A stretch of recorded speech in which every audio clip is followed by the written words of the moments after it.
Westminster Effects Doxology podcast, where we exist for the glory of God and the tone of his people. I'm Cody Fields. Go buy stuff for your guitar at westminstereffects.com, including the nose pedal relaunch, but we won't talk about that now. I'm joined in person by... Hey everybody, Bradley Cox, pastor at Resurrection Church in Greer, South Carolina. Good to be back. Yeah, it's been a minute. Been a minute. And via the internet, we have our very first properly mobile guest, one Gabe Rench. Gabe, what's up, man?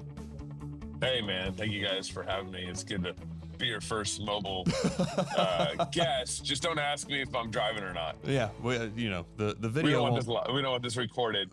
The video won't show that at all. So, for the people who don't know you, I like to let guests introduce themselves. So, who are you? What's up with why we may or may not have brought you on? Yeah, thank you. Thank you for having me on your show. Appreciate it. I think it's almost once a year before our conference. You invite me on. Always appreciate that, Cody. So I'm Gabriel. I probably most known for hosting CrossPolitic.com. That's our Jesus is Lord over politics show. I host it with my pastor, Pastor Toby, and my friend Knox, Chocolate Knox. And I also am an entrepreneur. I have a number of startups I've been working on, and some of them have been going on 9-year startups. Some of them have been going on 4-year startups, but they all still feel like startups to me. I know the feeling. And then in addition to this, I live out of Moscow, Idaho. So people kind of know a lot what's been going on from Moscow, Idaho. Yep. With, all things Pastor Wilson, Christian nationalism and all that stuff. So that's kind of a little bit of my background. Yeah. And so you started CrossPolitic. Goodness, how long has it been at this point? It's been 9 years, and it still feels like very much of a ministry startup. So 9 years, 2016. And we started that. I might have said this on your show before, but I'm 46 years old, and I grew up in a generation, as of my experience. I grew up in the PCA church. So I was Reformed, Presbyterian. But I never really was taught how to apply the Bible to politics. And we believe that the Bible should be applied to every topic. But for some reason, politics was, in some places it was taboo. I don't know if that was so much in the PCA church as much as it just wasn't a major concern in the PCA church. And so, like I said, some places it's taboo to talk about faith and politics from the pulpit and everything. But as I grew up, and especially our generation, we started having to deal with gay marriage in the political realm. We started having to deal with transgenderism in the political realm. And the previous generation didn't have to deal with that political issue. It was just assumed for them. Yeah. They were, in the 90s, the gays started asking for civil marriage. Right. So there's no public demands from major sin groups in our culture. And so I think that was also part of the problem was our previous generation was so apathetic because they weren't dealing with, let's say, any major intrusion in the public square of major sin that we read in scriptures.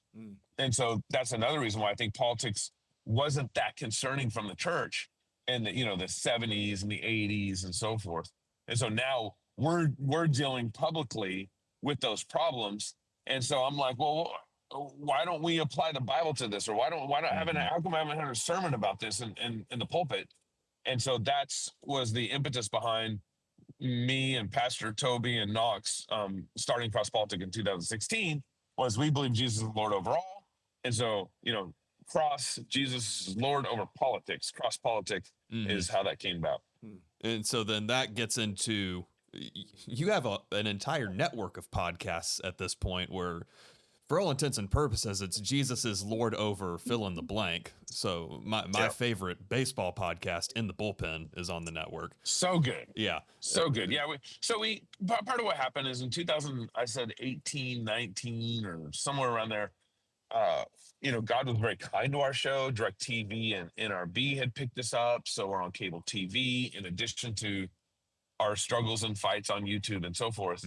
And so we had grown significantly. And we didn't want to. One of the major, problems with doing an internet ministry is you can, given our culture or whatever, you can become, a celebrity pastor or a celebrity, podcast or stuff like that. And we wanted nothing to do with that. And so we started a podcast network to kind of broaden out the appeal to what we were doing. In addition to that, we didn't want, people who are listening to us to be just solely about politics. And so that's why we added a theology podcast, business podcast, a variety of other podcasts, including Mark Dewey in the Bullpen is the best voice on the network. If you guys, it's so good. I tell friends, even if you don't like baseball, like at least catch one of his shows. He's just the best voice, and how he does it's kind of like poetry and baseball kind of thing. So I really love Mark is. doing what he's doing. Wish I had a lot of money to put behind him and push him in what he's doing, because he's fantastic. Yeah, seriously. So that kind of brings us to, you have CrossPolitic, you have a network of podcasts, and then what was it? 2020 was the very first Fight, Laugh, Feast conference. I didn't get to go to that one, but I've been to all of them since 21. Man. And it's always a fantastic time. Why did you start the conference in the first place? We wanted to meet the people we were discipling, or the people that were tuning in, people that were learning from us. And, this might be a funny way of thinking about it, but it blows my mind that, like, networks like Fox don't do their own conference. And I honestly think because they don't really want to get to know their audience.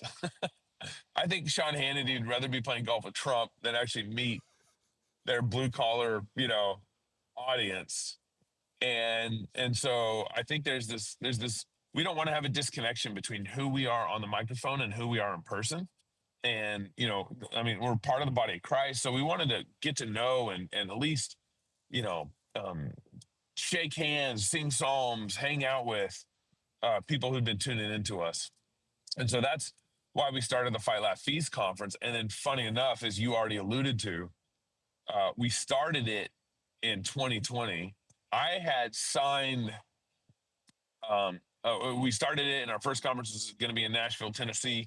I had signed a building contract, a rental agreement with Rocketown in 2020 before COVID. It was like January 2020, I think, is when I signed the agreement, or maybe it's November of 2019. I can't remember. Whatever.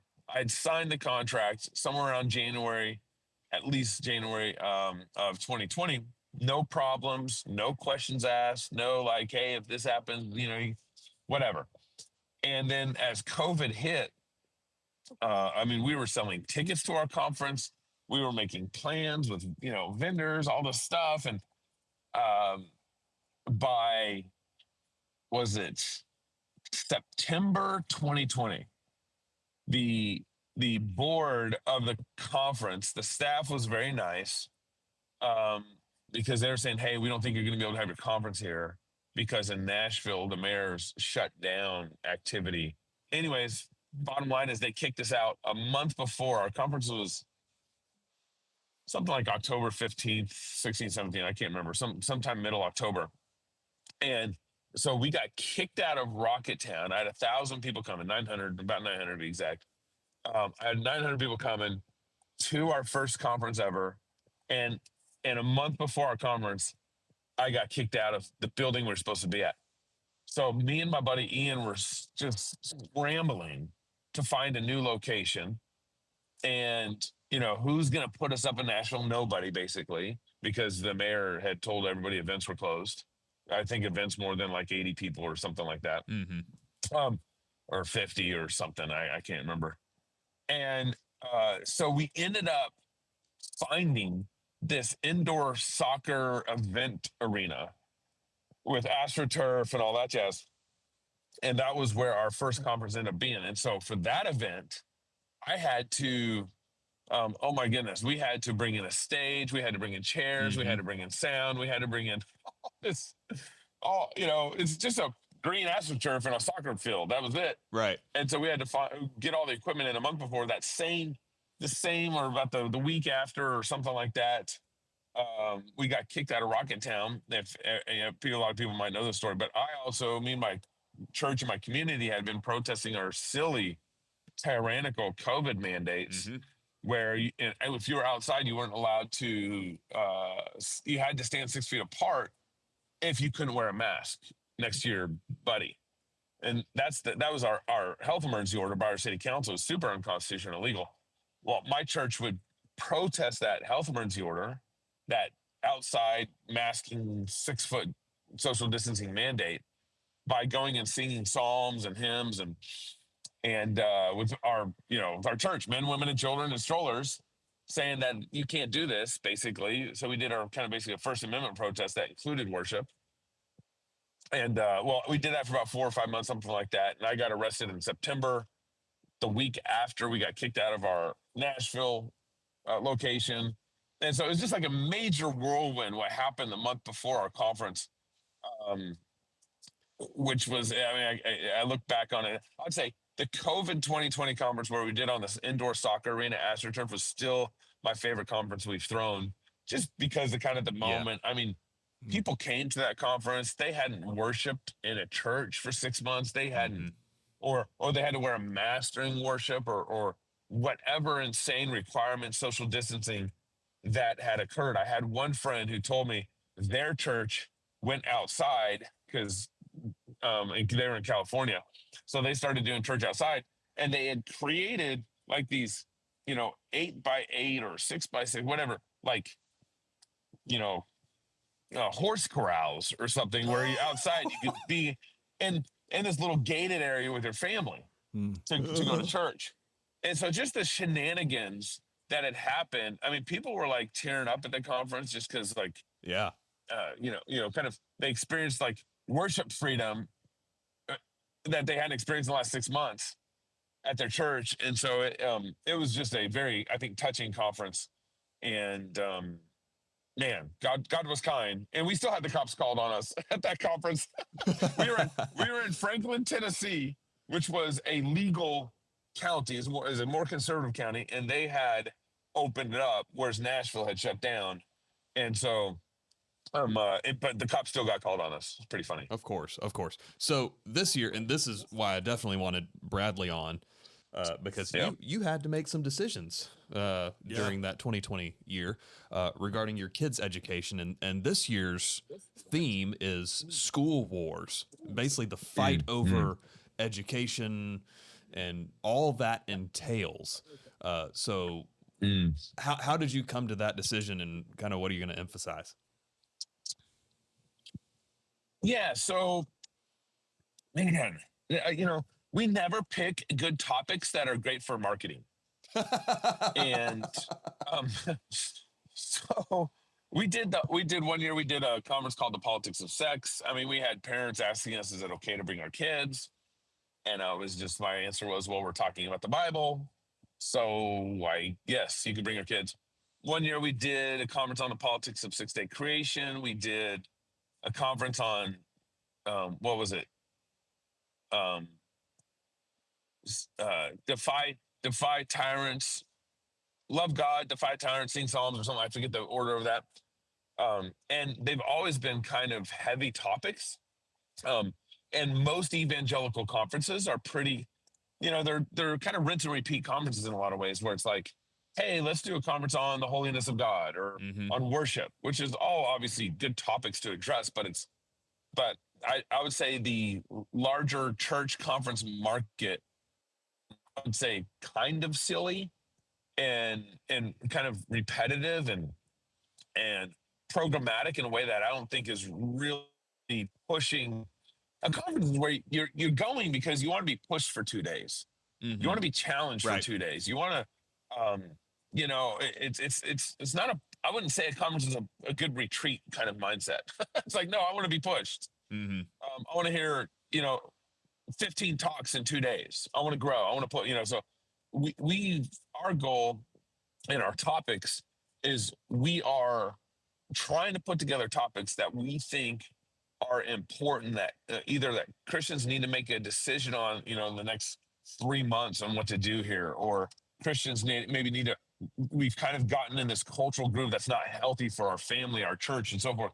So those are kind of some of the reasons behind why we're doing certain topics. So school wars, and And the tagline is rebuilding Christendom with your kids. And the reason why we think this is such an important topic in this time. I mean, we've been working on, Christians have been working on homeschool education for, 30 years, for 35 years, whatever. I remember my mom was homeschooling me in Texas and in the 80s, and it was illegal in Texas back then. I mean, we were always concerned CPS was going to stop by because we were the only kids home during the week. School.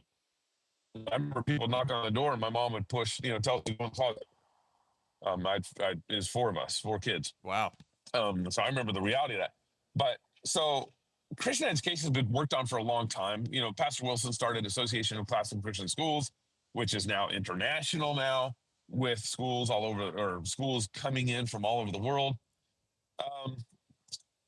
But we also think that there is a real element of school wars, a cultural element, discipleship element that Christians are not really getting still. And so, and part of it, think about this is like, okay, in some sense, after 100 years of public education, we finally started getting it. We finally started realizing, oh my goodness, we need to pull our kids out of public schools. And so we're just starting to get it. And so we want to push the culture of what we're doing deeper and further into the church and into families' lives. And instead of just thinking about school as alternative Christian school or whatever, as just an alternative, we need to think of it as a worldview that the church needs to inculcate in their people and in their families, and in such a way, like a little background here. The Southern Baptists did a study, I think it was a 2012 study, on their kids. And they found out kids in their denomination, this is just Southern Baptist people, and I'm sure this is pretty equal maybe across the board, but they are finding like 50 to 80% of their Southern Baptist kids were losing their faith by their freshman year in college. And I'd say, and Southern Baptists are really bad at this, I'd say because they've been putting their kids in public schools for 12 years, 16,000 hours of time with teachers, time in public schools, and in that time, you might get about 3,000 quality hours with mom and dad. And so, you go through high school, a public school, and then you leave the house and go to a public university where now you have access to alcohol, sex, and, no parents. And no wonder up to 50 to even 80% of our kids were losing their faith by their freshman year in college. And if you think about this just for the church, the ramifications for the church are just devastating. If the church cannot disciple, then your church has failed. That's the fruit of your church, is that your kids grow up to be godly Christians and to be engaged in church life. And if you can't keep your kids in your church, then the only alternative is to become a seeker-friendly church, kind of Starbucks model, where you're constantly needing new clients to keep the business, to keep the tithing going. And so that's our view of education and discipleship has devastated the church. I think if the church alone, let's just take evangelism out of the mix for a minute. Of course, we're supposed to evangelize our cities, all that stuff. But imagine if you just remove evangelism, I think the church would have thrived and still taken over America if we just would have kept our kids alone in the church. But if we're losing up to 50 to 80%, we aren't even keeping the replacement rate. Talk about demographical replacement rate and having kids right now in America. Well, the church has a worse replacement rate than even America's own birthing rates, if that makes sense. So, and so we don't want to just think about education as, an exchange of facts and figures and that kind of thing. We want to think of education as discipleship, which affects everything. So we have singles come to our conference every year, and I've had singles reach out like, man, should I come? Does the conference apply to me? And I'm like, oh my goodness, yes, it does. we think too small about what it means to disciple our kids or educate our kids.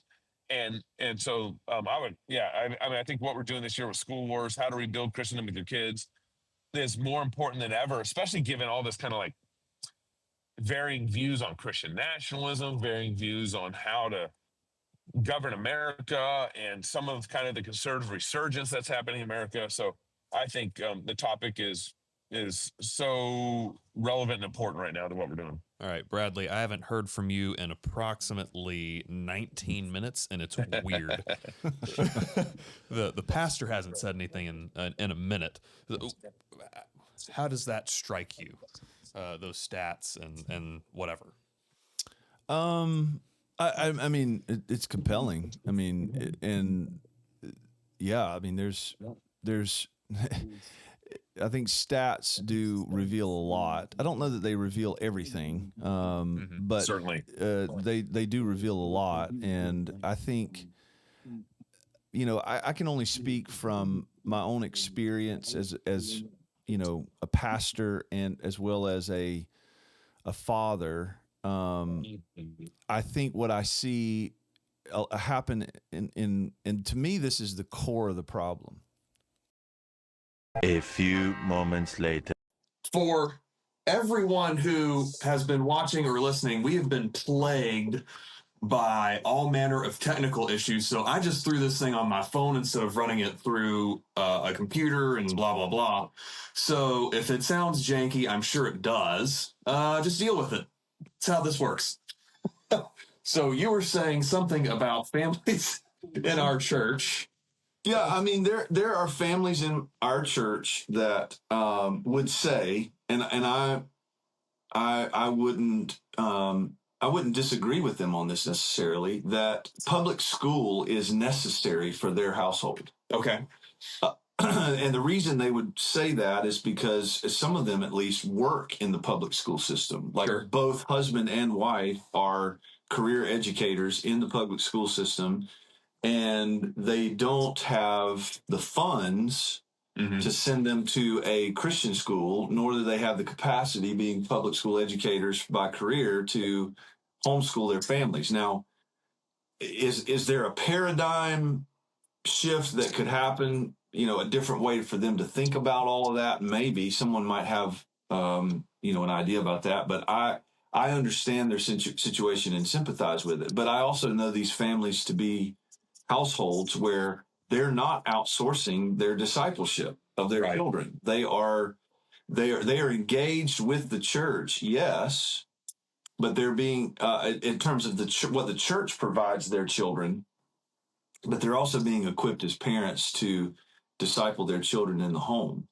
When COVID hit, for my household, we were in our kids were going to public school.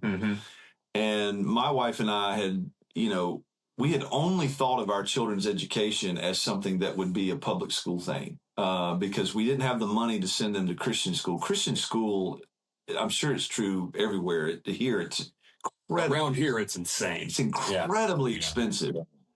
And so we pastoring a church, we just didn't feel like we had the capacity to homeschool our children.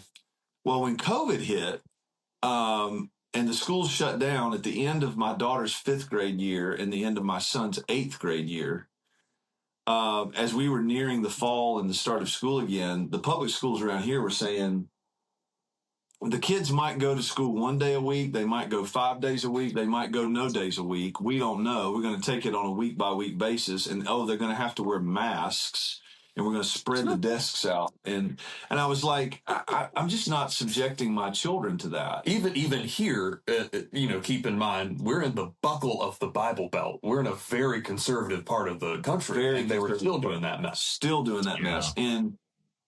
And so what we decided to do in the fall of 2020 was our kids started virtual school. So the public school system here, I'm sure it's true other places, offers a virtual school option. So they're online all day, attending classes virtually and doing their schoolwork. And we did that for 2 years. And there were pros and cons to that.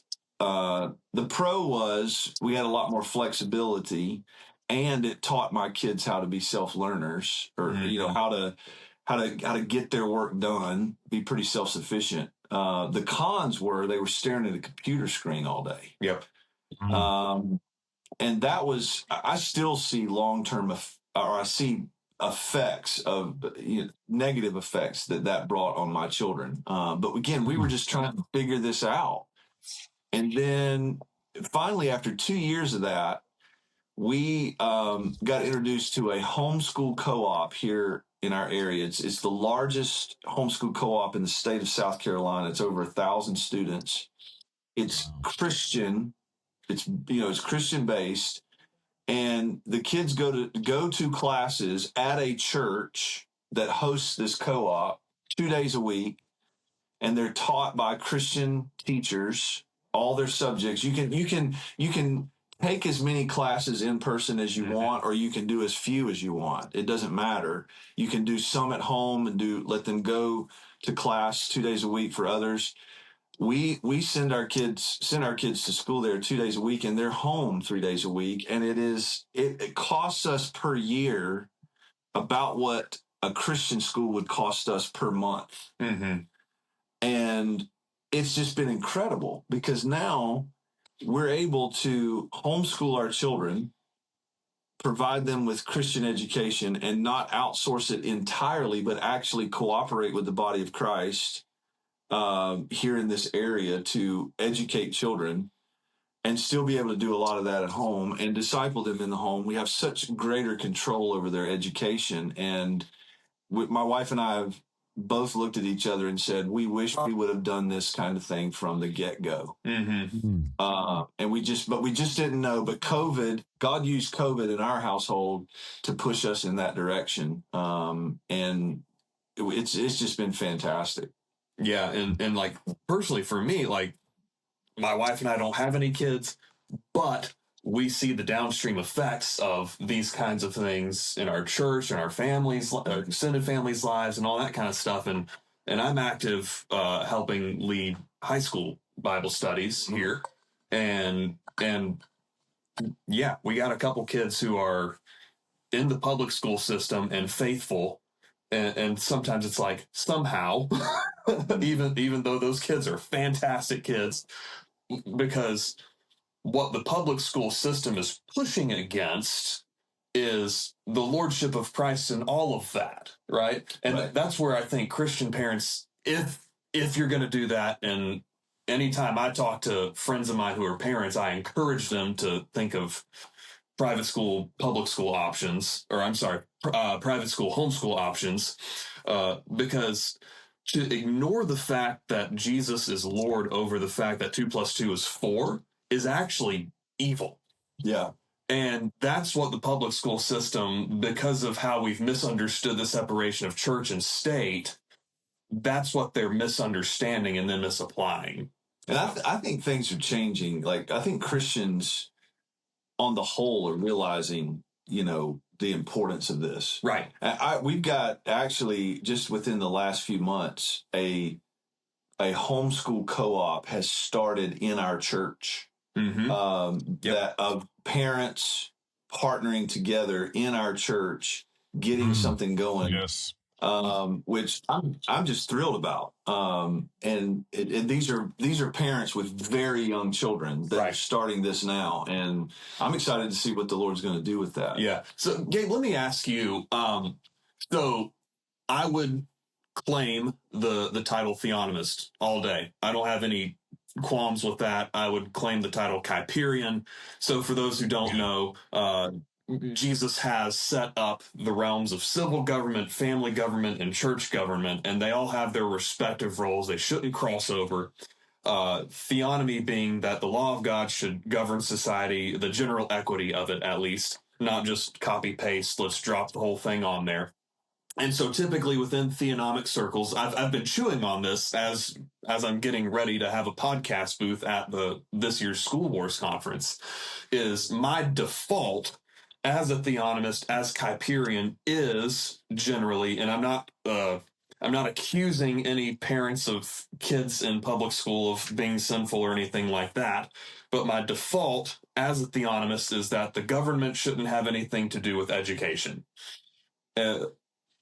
However, is there a way theonomically, once as your pastor Doug Wilson said on CNN, maybe in 250 years when we re-Christianize this thing, is there room in the theonomic mind for a Christianized public school system somehow? I'm okay with being told no. I'm just thinking through it. let me approach it from this way. Now, so I believe that the government should have no authority and no responsibility for education. That goes back to the separation of church and state and family. The three spheres that you just mentioned: state or civil, church, and family. It's the parents' job to educate their kids, and the church to assist in that process.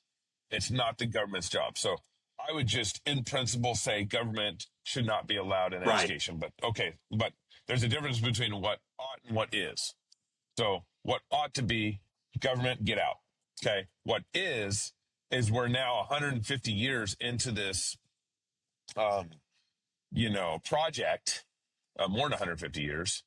And there's so many factors at play here. You got the evils of property taxes. We don't own our house. We have to pay taxes. And about 50%, at least in my state, 50% of my property taxes go to my public schools. So as a parent, if I opt to do, a homeschool co-op, or if I opt to do a classical Christian school, which is where my kids are at, well, I have a real problem, because I'm not only paying for the public schools, I'm also now taking the additional burden of paying for my own kids' Christian education. It's a real problem. I'll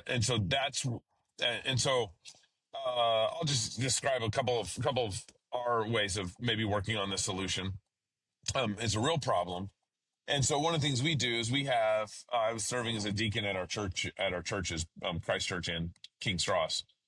And we had an education fund that the deacons would distribute and help with parents who needed help with educating their kids. If they needed, books for their homeschool education, well, we had a fund for that. If we've worked with multiple families who want their kids at the local Christian school.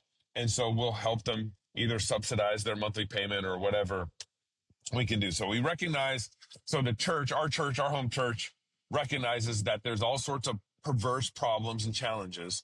And so we're trying to financially help make sure it's possible that every parent in our church can do the best they can to put their kids in a godly Christian education situation. Now we had I'll give you an example. We had a divorced woman at our church with her kids, and the marital divorce agreement or whatever required they negotiated that they had to put the kids in public school. Super problematic. And so I remember because of them and because of another family at our church who's sending their kids in public schools, I started a Bible study at the local public school. So we tried different ways to help people who are kind of stuck in the situation also navigate the situation as best as possible. So we know there's kind of exceptions, or we know there's so many challenges for Christians making this decision, but we also we can't take America back if we're letting the government educate our kids who are teaching contrary to what a Christian impact looks like on culture through the church and through its families. Basically, you might have heard Vodi Bachum's quote before, but it's like Vodi said, we send our kids to be educated by Caesar. It's no wonder they become Romans. And that's the general gist of what's happening. I know there's obviously always exceptions to the rule. My buddy, he went to public school. His parents were very involved in the discipleship of him. He came out not losing his faith, right? But And so I know the exceptions, but I've had, the general rule is I can almost say this by all, but almost all my Christian friends went to public school and lost their faith, or my buddy and his girlfriend had an abortion, or, massive stuff like that. That's the general rule of what's happening in our public school system with our kids. While there's obviously, like I already just explained, a number of factors at play that put us in situations that are not as ideal. So, and then I would say, in addition to this, you have the additional situation, and this might be what we're referring to, Pastor, where I grew up in Texas, and the rural public schools were Christian public schools. The principal was a Christian. The math teacher was a Christian. Everybody was a Christian. But the problem is that they don't know that they're still compromising in some level, because, and this was very clear when the Obama administration pushed transgender bathrooms down on public schools. Every public school had to have a transgender policy nationwide. And so there's just, even when there's big issues in the public school, we just don't have. So if let's say I was a Christian superintendent at a local public school, and, and the transgender bathroom policies were pushed on me, I would have said no thanks. Well, my community will figure out how to solve the problem not having the federal money in our school. In fact, that's a welcome problem. As opposed to everyone complied. And I know all my, I had a friend in, I got friends in rural Texas still, and they were all complying with the transgender bathroom policies. So while I think, I think Christians should absolutely be involved in teaching and administrating and leading public schools. I believe it's a missionary field. It's a fantastic and noble effort. I'm totally behind it. I would be a little more hesitant to encourage parents to put their kids in public school because of the overwhelming, basically, statistics and my personal experience of what I've seen with my Christian friends going into public schools, and the challenges that's brought spiritually to the family. So, did you have something? Okay, so last question. I'd love some back and forth for y'all. And last question before the, hey, where can people find you thing? So we're about, 11, 12 years into a Reformation project here? Is when our church properly started reforming and all that kind of stuff. And it basically started right when I got here. Mm-hmm. So Moscow has been doing this building thing for 40, 50 years. So you got a little more experience than us. So how can people have these kinds of conversations as we continue to reform, hopefully in faithfulness to the Bible, without anathematizing each other and while pushing the same direction? Does that make sense? Yeah. Yeah, 100%. It's a real problem right now. Do you want Pastor Bradley to take the first whack at that, or are you asking me that question? I don't care. Bradley, have at it. Well, I mean, I'm a pastor. I really do.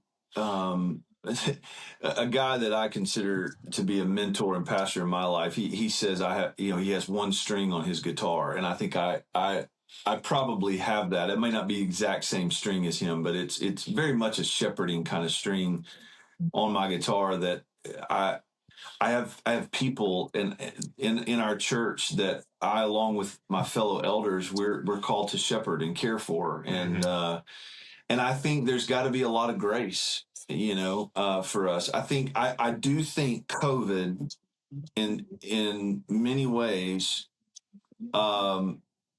it shook us in a good way, with many things, not the least of which is how we think about education. But I think there are, as I've already stated, I think there are households and there are situations and there are specific, you have to be very careful when you take, an idea like, okay, the government should be out of our, it should not be involved in education, and the church should be equipping parents to oversee their children's education. Yes, and amen.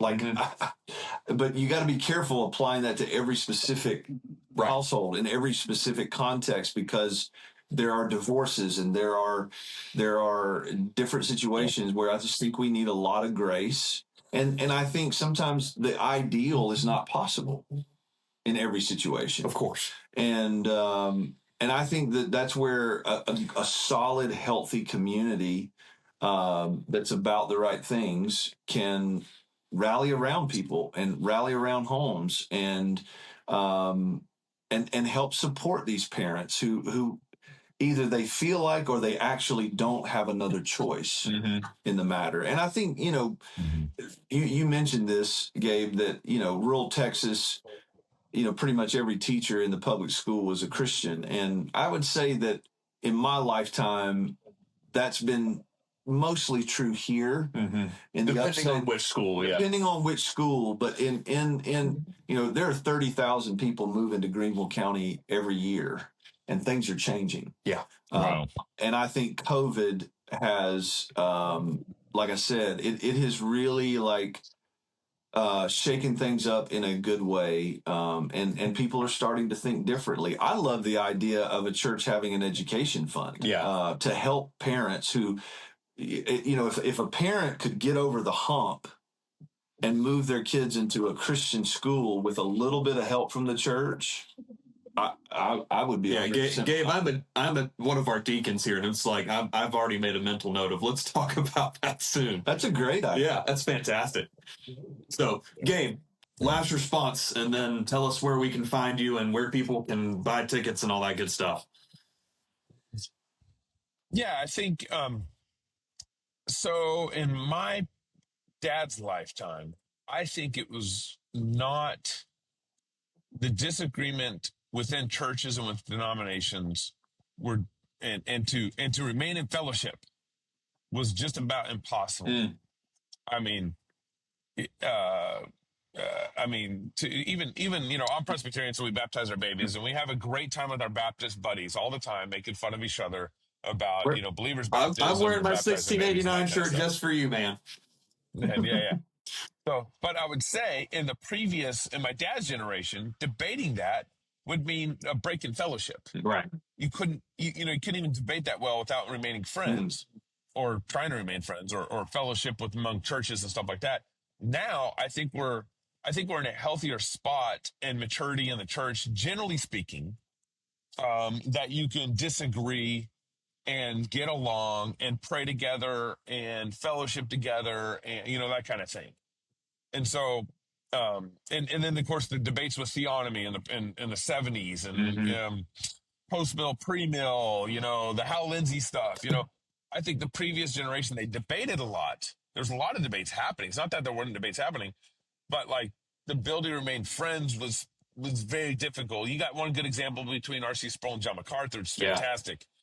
But I would say one of the encouraging things about our present moment with the church is I do believe debate and fellowship is more possible than it was in the previous generation. I agree with that, yeah. And that needs to happen. I mean, you got Proverbs, iron sharpens iron. You got, the reason why we call our conference the Fight, Laugh, Feast conference, that was our tagline in our show, Fight, Laugh, Feast, is because we believe that kind of was a descriptive characterization of how the church need to be operating right now. So think of fight in scripture. Well, iron sharpens iron. Think of fight in scripture of Psalm 141, where David prays that his friends would rebuke him and it'd be like oil upon his head. Yep. Think of, and then think of our need to fight the world, fight evil and sin. And so that was kind of our idea behind fight, laugh, the idea behind laugh. I mean, you think of Nehemiah, the joy of the Lord is our strength. We fight kind of cantankerous. We fight almost a little bitter amongst each other, when instead, joy is our strength. Yep. Joy is the foundation for how we should not only be, serving and engaging and disagreeing with one another, but also how we should be fighting the world. I mean, the people that are yelling at Fox News at the 8:00 news night on Tuesday night, no. That's cantankerous. We want joy to be the foundation of everything we do as Christians. I mean, Paul says, rejoice in the Lord. And again, I say rejoice. Like he repeats it immediately. Yeah. Rejoice, rejoice. And again, I say rejoice. So joy is such, and so joy should be such a huge emphasis in the church in everything we do. So fight, laugh, and then lastly, feast. Christians have really forgotten the art and beauty and glory of feasting. Again, think of scriptures. Psalm 23: God prepares a table in the presence of David's enemies. Mm-hmm. The feasting of a family and a church community is in some sense the front line of engaging God's enemies and the presence of God's enemies, of thine enemies. And so recovering feasting, I think, is a really important endeavor that the church needs to take on. This can show up in a variety of ways. Our example that I like to use is in our community, in our church community. One of the things we practice is what we call Sabbath dinner. Sabbath dinner is it's the best meal of the week on Saturday night before church. You bring out the glasses of wine, you bring out the big steaks, you bring out the chocolates for the kids. Like, you create an atmosphere in your family that's excited about to go to worship God tomorrow on Sunday. Feasting needs to be recovered, and it creates a forward-looking desire and party atmosphere to get ready for church tomorrow. And you're doing it with this family, you're doing it with friends, and so we need to recover, I think, especially feasting as it relates to like getting ready for worship. I think that's, of course, it's great to have a nice meal on Monday night, Wednesday night, whatever. But really, you want to build up the family around what we call the centrality of worship. Worship is central to our lives. It's the foundation of everything. And so we do what we call Sabbath dinner as a means of kind of practicing that out. So fight, laugh, feast is a big mantra that we think the church needs to recover. And we try to practice this out. I'll describe the conference real quick. Is that okay, Cody? Yeah, please. Okay. So in our conference structure, again, we don't do anything that really helps our marketing and ticket sales. We have a real business model problem. But we start off the conference with what we call beer and psalms on Thursday night. That's my favorite part, by the way. We love it. We love it. And beer and psalms, when I first did the beer and psalms at our first conference ever, I had so many questions from Christians about why are you mixing beer with worship music, or why are you even drinking beer? Why are you going to cause the weaker brother to stumble? A lot of those responses. And there's a number of ways to answer those responses. First of all, we obviously have no intention to cause the weaker brother to stumble. And that's one. Secondly, the church has learned to apologize or shy away from sharp things that God has given us. So there are sharp things in the world, and if it's sharp, then you know that, okay, it can be used for good or for bad. Alcohol is a sharp thing. We know in Proverbs all the warnings against alcohol. We know in Ecclesiastes all the commands for alcohol. Ecclesiastes 9:7 says, go drink and be merry. So we know that alcohol could be used for great good, great evil. This is the same with sex. This is the same with all the sharp tools that God has given us. Well, one of the things that it means to be a mature church and mature Christian community is that we know how to handle the sharp things of God well. So that's why we started doing beer and psalms at our conferences, is because we actually think the church learning to be mature and handling the sharp things of God's his gifts well, is part of what it means to grow in maturity in Christ. And so we also have juice boxes for the kids. We have a jumping castle for the kids. So it's a very kid-friendly environment just because you have beer there. So beer and psalms is what we call it. But I'd say the psalms are sharp. The psalms are edgy psalms. You can't get through the psalms without offending a liberal. You can't get through the psalms without probably offending half the church, honestly. Yeah, I was going to say, you can't get through the Psalms without offending just a basic evangelical at this point. Yeah.